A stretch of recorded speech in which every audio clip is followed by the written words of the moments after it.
laughed about it. I think Freedom it's just voice. No more senseless gang and stalking. heartless. Do you believe that Christians were targeted? I have no idea. John Coley believes they were. What do you say to that? Well, I probably don't then. Probably don't. No, I'm joking. No, I have no idea. For him to say and carry on like that as a president, it's just it's sickening. And if they are using this for an opportunity to grab guns, you know, it's sad.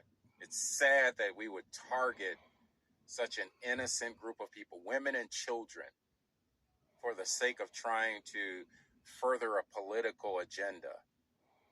You know, it's really sad when you think about it along those lines. And now they're saying that, you know, they believe that we need to have security in every school, especially Christian schools.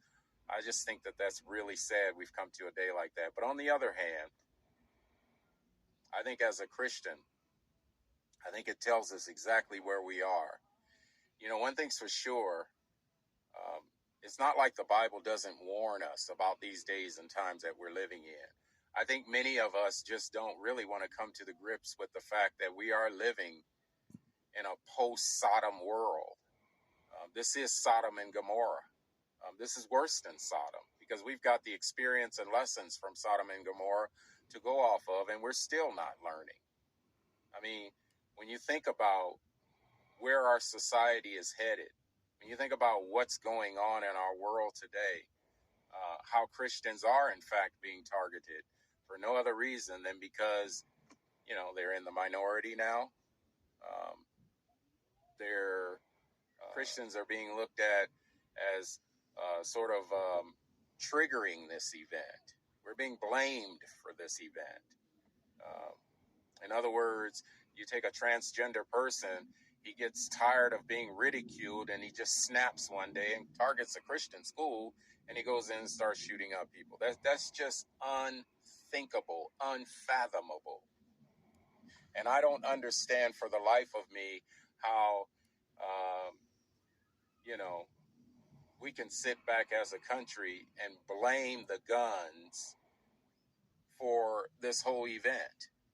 I don't see how we can sit back and blame Christians for this whole event, saying that if Christians, you know, would not come out and hate, you know, and that's what it's all about. They're saying that this is a hate crime, right? Or it's response to a hate crime, you know, on both sides, actually.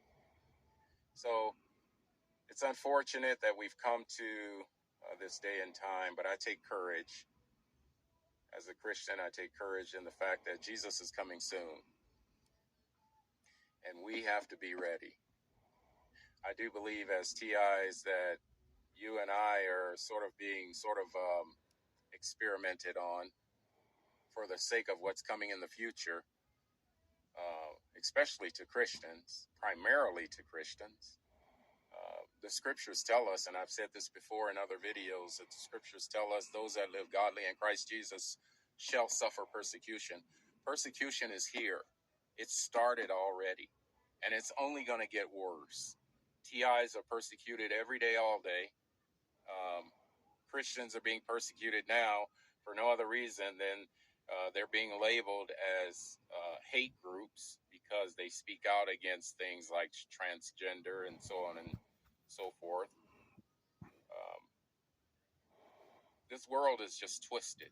Yeah, man. I mean, you know, the prophet Isaiah in the book of Isaiah chapter 5 tells us that we're going to come to a time where they're going to call evil good and good evil. They're going to put light for darkness and darkness for light. They're going to put bitter for sweet and sweet for bitter.